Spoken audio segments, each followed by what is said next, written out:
Before Cirque du Soleil, before anyone dared to dream of such feats of aerial artistry, there was Bird Millman. She didn't just walk the tightrope. She ran upon it, a figure in flowing skirts and a parasol, danced, waltzed, even jumped through hoops. She was known as the Eva Tanguay of the wire, a name that hinted at both her daring and dazzling stage presence. This was no ordinary wire walker. This was Bird Millman, a woman who transformed the tightwire into a stage for her extraordinary artistry.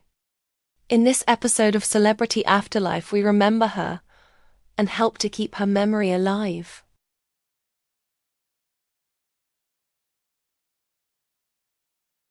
In the heart of Canyon City, Colorado, on October 20th, 1890, a star was born. Jenadine Engelman, daughter of Dyke and Jenny, proprietors of the town's general store and performers in traveling circuses, spent her childhood on North 3rd Street. It was there, amidst the wonder of youth, that she first dared to dream of the high wire. As the post phone once recounted, young Jenadine, with a rope and then a wire strung between fence posts, would practice the daring art that would later illuminate her name in lights across the world. With a stage name gracing their act, the Engelman family, rechristened the Millman Trio, embarked on their performing career. 6-year-old Bird, a natural performer from the start, initially dazzled audiences with her equestrian skills, performing daring stunts with a spirited pony. But the allure of the high-flying life soon beckoned, and she fearlessly took to the trapeze, hinting at the aerial artistry that would define her destiny. At the tender age of 8, a fateful step onto the tightwire revealed a truly uncanny talent. As her close friend and biographer, Dixie Wilson, would later reveal, young Bird possessed an almost preternatural gift for the delicate dance between earth and sky. This extraordinary child would blossom into something even more remarkable: the only American-born circus performer ever to ascend to the glittering heights of international stardom.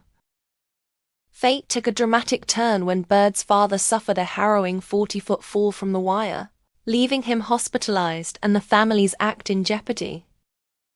10-year-old Bird, with a courage that belied her age, stepped into the spotlight, delivering her first solo tightwire performance. It was a pivotal moment, a breathtaking display of resilience and talent. From that day forward, Bird's career soared as her destiny irrevocably intertwined with the high wire. A wisp of a girl, almost elfin in her delicate beauty, yet possessing a form that, once seen, was never forgotten. So wrote Dixie Wilson, capturing the essence of Bird's captivating presence.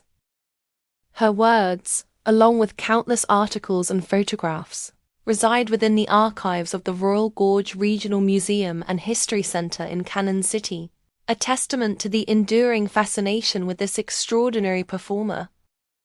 Dixie Wilson, who knew her well, described Bird as utterly fearless, a fitting tribute to a woman who danced across the high wire with breathtaking audacity. Imagine the gasps of the crowd as she bent impossibly backward, retrieving a handkerchief with her teeth, a feat of daring that left audiences spellbound. Wilson's assessment was clear: Bird's stunts were nothing short of breathtaking. 1904 marked a pivotal moment for the Millman Trio. They ascended into the dazzling world of big-time vaudeville, gracing the stages of legendary venues like Keith's Union Square and Hammerstein's Paradise Roof Garden. The glittering lights of Berlin's Wintergarten Theater illuminated Bird's path to royalty. There, she delivered a command performance before the court of Kaiser Wilhelm II, a testament to her rising international acclaim.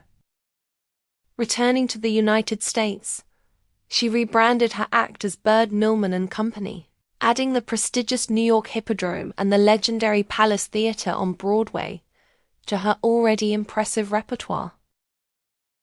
Intriguingly, one of the troupe's newest members, Fern Undra, vanished after a brief European tour, only to re-emerge later as a celebrated star of German silent film, adding another layer of intrigue to Bird's story.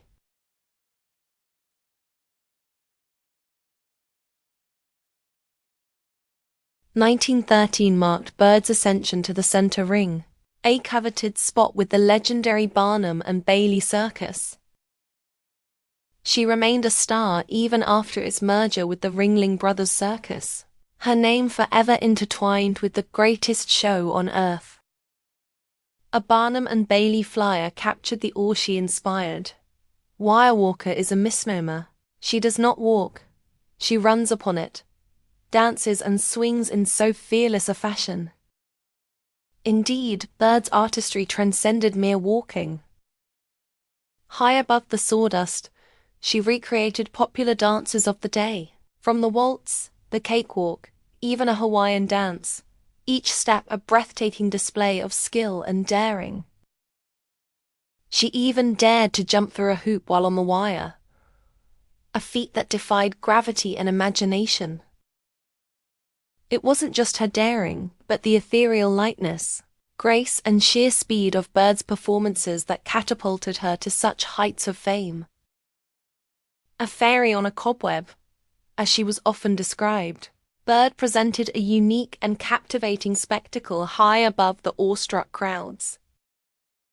While other female performers often opted for more revealing attire, Bird defied convention, appearing in full, frilly skirts and carrying a parasol, a vision of femininity, almost doll-like charm. This distinctive silhouette, demure yet undeniably daring, set her apart, making her not just a performer, but an unforgettable icon. In 1917, as America plunged into the throes of World War I, Bird delivered perhaps the most audacious performance of her career. High above the bustling crowds of Broadway, a wire stretched tautly between the 25th stories of two towering buildings. 100 feet above the stunned onlookers, Bird danced a breathtaking spectacle of courage and patriotism. This daring feat, performed to raise funds for the War Savings Stamp Committee, became a symbol of her unwavering spirit and a testament to her willingness to push the boundaries of her art. Following her breathtaking high-wire act, a veritable shower of generosity rained down upon Bird.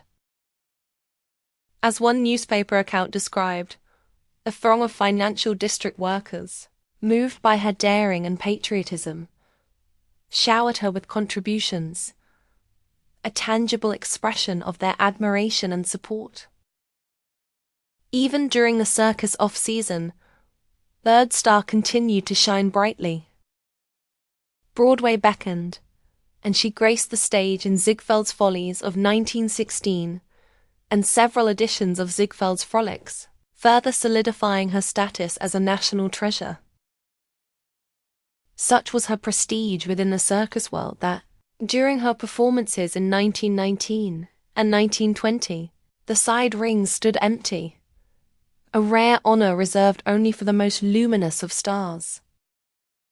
Bird's contemporaries included the renowned equestrienne Mae Worth and the legendary aerialist Lillian Lighthill, a performer widely considered the greatest circus star of all time, placing Bird in truly exceptional company.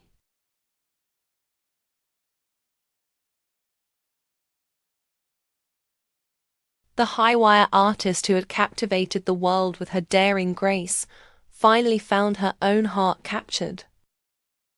The object of her affection was Joseph O'Day, a Boston millionaire, Harvard graduate, and military veteran from a prominent dye manufacturing family.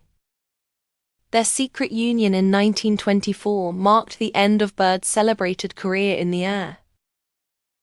This new chapter followed two brief earlier marriages for Millman, one ending in annulment and the other in swift divorce, making this union all the more significant.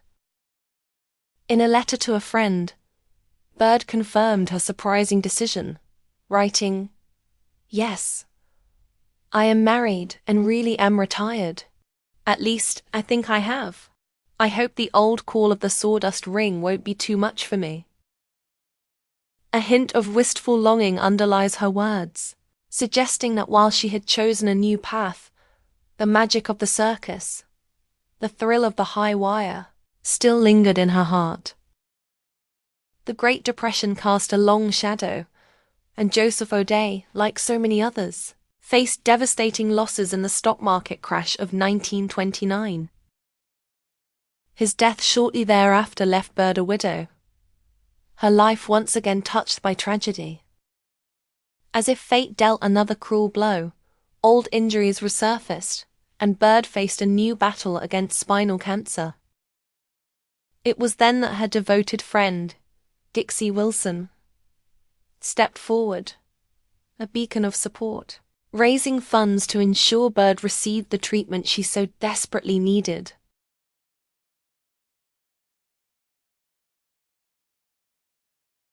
Destitute and facing a grim prognosis, Bird returned to her roots in Colorado in 1931.